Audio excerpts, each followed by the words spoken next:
Bismillahirrahmanirrahim. Assalamualaikum warahmatullahi wabarakatuh. Selamat sejahtera. Okey, kita dah sampai ke 30 Ramadan.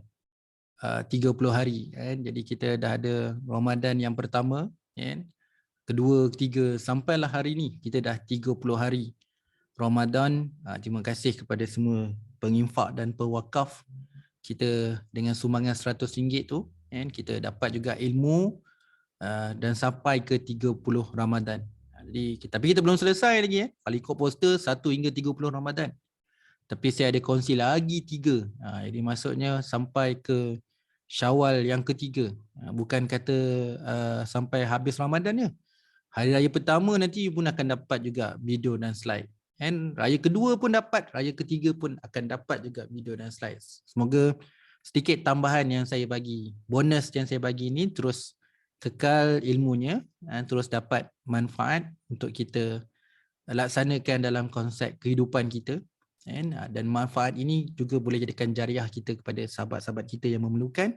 Semoga kita terus dapat meningkatkan kemahiran dan juga kefahaman tentang bagaimana dan kenapa kita harus menulis dengan baik, elok dalam tesis maupun artikel jurnal. Okey, jom kita teruskan kepada Ramadan yang 30 ni.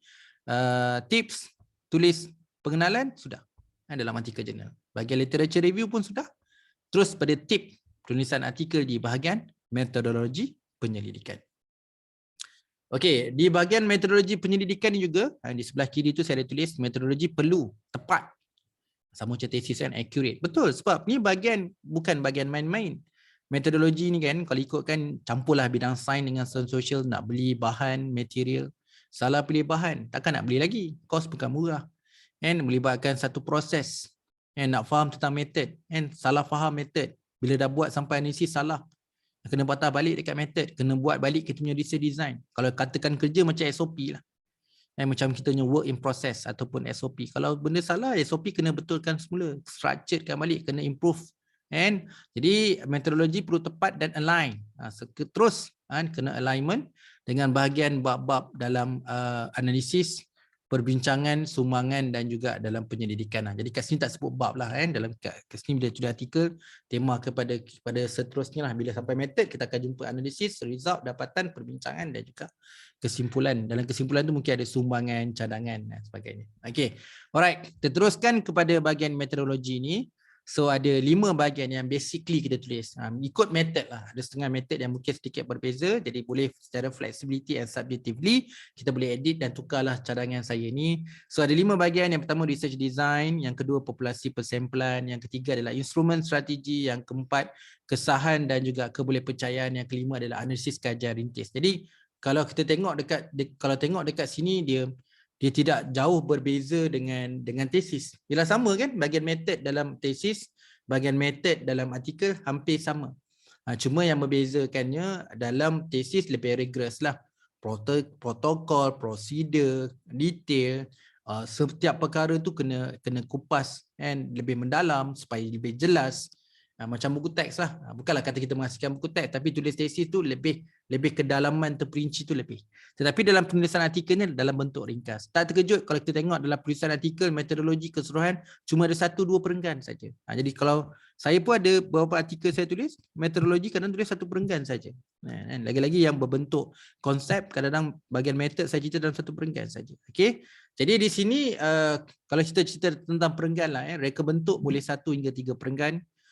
Populasi dalam 1 perenggan, instrumen dan juga strategi mungkin banyak, 2 perkara ni, instrumen 1, betul strategi pula, strategi penyelidikan sini dalam 1 atau 3 perenggan.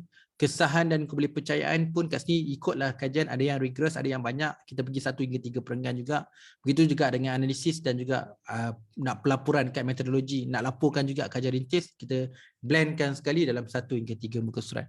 Jadi minimal kat sini kita boleh kata dalam 5 perenggan. Dalam metodologi boleh 5 perenggan. Ataupun lebih kepada boleh jadi 6, dia boleh jadi 5 ke 8 perenggan lebih kurang macam tu. Okey, jadi dalam reka bentuk secara ringkas, dalam tesis cerita detail kan. Jadi Reka bentuk boleh beritahu lah kita guna research design daripada siapa. Katakan you gunakan daripada Sounders, daripada Crashwell. Beritahu lah sedikit secara ringkas. Sebab tu saya kata satu perenggan saja. Kan? Tapi dalam tesis, saya silap bukan satu perenggan. Boleh jadi 6, 7, 8 muka surat. Okay, cerita tentang falsafah saja pun dah boleh jadi 1, 2 muka surat. Okay? Jadi ceritalah reka bentuk kita. Kan? Kalau tanya saya dalam tesis, detail kan. Tapi kita boleh ringkaskan dari segi aspek falsafah kita, approach kita, kita punya choice, kita punya strategi, kita punya time dan juga kita punya teknik. Okay, kita ringkaskan supaya dapat 1 atau 3 perenggan untuk cerita tentang research design.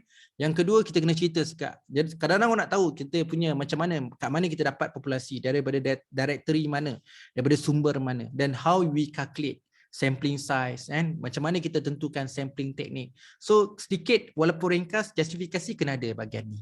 Okay, jadi orang tengok dekat method, kalau perlu dalam kajian tu menggunakan persampling, bagaimana sampling teknik dan size itu dipilih dan diperjelaskan. Kemudian yang ketiga adalah orang nak tahu tentang instrumen. Kalau tanya saya, kalau instrumen ni, lagi-lagi kalau saya ada buat adapt atau new, kalau katakan survey, dekat appendix memang saya letak instrumen tu. Contohnya kalau soalan soal sidik, boleh letak dekat lampiran. Begitu juga soalan interview pun boleh letak dekat lampiran. Kalau ada senarai semak, boleh letak dekat lampiran. Itu kekuatan, itu sedikit tips. Siapa yang letak selepas lampiran, set instrumen, soal sidik ke, soalan interview ke, senarai semak, itu yang publisher sangat suka. Chief editor sangat suka sebab kita tahu bila kita buat macam itu, ramai orang akan download, ramai yang orang akan adopt ambil terus lah kan. Atau yang dia buat sesuai, adapt dan sebagainya. Itu adalah kesinambungan research yang secara nyata. Orang tengok dekat appendix kita lampirkan, memang. Kalau tak percaya, cuba tengok. Artikel-artikel yang letak instrumen dekat belakang, tinggi tak citation dia? Tinggi tak action date dia? Personally lah, kalau action date dari segi account profile researcher itu, tinggi. Jadi jangan ambil mudah instrumen ni. Jadi kalau tanya saya, mungkin dalam bahagian metodologi instrumen tu kita tulis secara ringkas dan kita gunakan ruang appendix untuk lampirkan semua kita punya instrumen tu. Okey, research strategy pun tahu, kena beritahu. Kalau katakan gunakan case study apa yang kita guna, single case study ke multiple case study, apa proses-proses yang kita lalui, aktiviti penyelidikan dalam case study, kena explain lah. Okey. Kemudian kita melalui fasa yang keempat, iaitu kesahan dan kepercayaan. Kalau orang kuantitatif, bahagian ni sangat rigorous lah.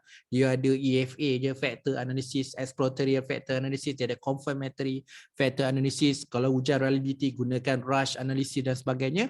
Dia boleh rigorous kat sini. Tapi subjectively dalam kualitatif berbeza. Dari aspek kepercayaan dia, dari segi aspek internal dan juga external punya validity tu berbeza. Tapi benda tu perlu ada dalam sebuah penyelidikan. Validity kena ada dalam proses penyelidikan. Ceritalah. Dekat sini kita perlukan dalam 1-3 perenggan. Okey. Kemudian dalam bahagian metodologi ni, jika ada yang kita nak laporkan bahawa dalam proses artikel ni, yang mana kita melalui proses pilot study atau kajian rintis. Ceritalah kajian rintis. Sebelum tu kena ceritalah andaian analisis. Okey, kajian ini nanti bagaimana rupa analisis dia? Apa analisis yang kita gunakan? Apa syarat ataupun prosedur dalam analisis tersebut? Cerita juga. Sebab itu pun sangat penting juga kan. Kadang-kadang orang nak baca artikel, kita nak tahu, oh dia ni pakai method apa. So dia ni pakai analisis apa. So analisis apa step dia, apa proses dia. Tu yang kadang-kadang kalau kita baca artikel banyak skip. Maksudnya bukan skip apa. Banyak yang lopong. Kita nak tahu benda tu tapi benda tu tak tulis dalam artikel jurnal. Jadi kalau tanya saya, nak menjadi penulis yang baik, kalau boleh perkara utama, perkara penting harus kita tulis. Publisher lihat benda ni. Yelah, of course kita nak, publisher nak artikel you dapat terbit, banyak orang baca, banyak orang view, dapat download. Of course dapat citation lah. Memang end objektif publisher adalah nak artikel tu banyak dibaca dan dapat citation. Jadi kalau dia hitung dan nilai artikel kita, ada orang ke nak baca? Banyak ke orang nak cite? Jadi kalau dia fikir benda tu memang rendah, kemungkinan besar artikel kita reject. Dia ada hak untuk memilih kan. Sebab tu saya kata publisher ni pun ada business oriented dia. Business oriented maksud saya kalau dia nak bayar pekerja dia. Dia nak bayar sistem dia. Dia nak bayar pengurusan pentadbiran, kos, macam-macam kos nak bayar. Mana dia dapat duit? Jadi sebab tu lah dengan dia menjual jurnal kita di library, dengan universiti dekat pustakaan ataupun secara direct, duit itu untuk bayar cost operation. Jadi dalam kes ni tuntutan dalam business model dia adalah mendapat banyak citation. Jadi bila orang cite jurnal dia banyak, jadi reputation dia naik. Jadi bila reputation naik, universiti pun macam kalau kita check kat Malaysia, ada ke universiti yang tak langgan Emerald? Ada ke universiti tak langgan Science Direct? Ada ke universiti yang tak langgan Taylor and Francis, Springer? Sebab dia tahu ini top publisher. Kalau ada duit, ini dulu yang dia kena langgan sebab reputation dia sangat sangat tinggi. Jadi ingat dalam bahagian metodologi nak tulis artikel, kita punya research design, population sample, instrument, research strategy, kesan dan kepercayaan dan analisis kajian dari segi andaian ataupun assumption dan juga pilot study perlu kita laporkan di bahagian metodologi. Okey, ada 4 poin sebelum saya tutup untuk tips tulis artikel bahagian metodologi ni. Menulis berkaitan, make sure kalau tulis bahagian method ini yang kita kena buat. Kan sama macam saya tulis dalam tesis, kita nak menulis yang berkaitan dengan prosedur je. Protokol, andaian, proses metodologi secara ringkas. Jangan buat review lagi dekat bahagian metodologi. Review cukup dekat literature review. Menulis metodologi perlu ada visual. Sama macam literature tadi kan. Janganlah boring sangat dekat method. Method lah boleh ada table juga, ada figure, add on kan, ada infografik. Alignment, make sure lah tulis metodologi ni jangan short sendiri. Align dengan literature, align dengan bab 1 tadi kan. Align pula lepas ni analisis dengan keputusan. Kejelasan lah sangat penting. Tulis method orang faham, jelas, nampak apa yang kita nak buat nanti. So kejelasan menerangkan proses penyelidikan supaya jadi tepat, accurate lah tepat tu, lengkap, jelas dan tersusun. Jadi bagi metodologi of course lah. Jadi jurnal kan satu bacaan yang kita kata bacaan santai kan, tapi dari segi formatting dia agak technical. Jadi kita nak bagi metodologi, kadang-kadang komen. Saya pun antara orang yang kalau jadi penilai komen yang banyak dekat method. Sebab kita tahu method ni benda yang fix, benda yang perlu tepat, accurate. Jadi kalau you buat error, kita betulkanlah supaya you kena buat tambah baik. Okay, semoga perkongsian tips tulis artikel metodologi ni meningkatkan kita chances kita tahu bagaimana nak menulis di bahagian metodologi, tahu apa nak ditulis, seterusnya diterima untuk diterbit. Okay, mohon maaf ada kekurangan dan kesilapan. Saya tengok ada typo sikit dekat slide ni, nanti saya betulkan. Okay, semoga bermanfaat.